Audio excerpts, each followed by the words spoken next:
Yun. Yan guys, yung proper na pag-torque ng mga cylinder head ng mga European cars para sure ball yung gawa natin.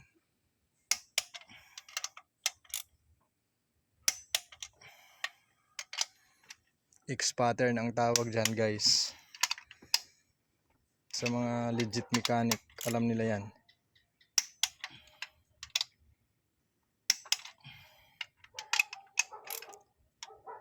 Okay.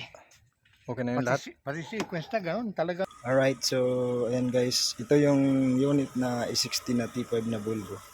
So ngayong araw, katatapos lang ng gawa namin dito after ng overhauling kasi ang tagal nito. So siguro inabot to ng mga 4 months, almost 4 months. So nakatulog siya dito sa garahe. So ayan yung resulta guys.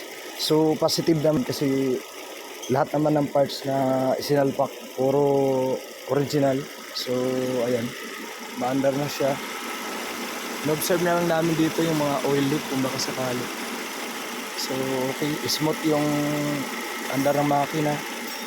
Tapos nagpa-function lahat, pati yung aircon kahit matagal na naka-stack dito. So right, ito ayan, nagkano kami, nagliligpit lang kami. Ito yung langis mark. So ayan, chininshell na rin namin sabay na to kasi makina hindi mahirapan kasi mga bago yung valvula dahil nabaluktutan to ng valvula. So yun. Walang nakailaw sir, naka-indicate sa combine, wala.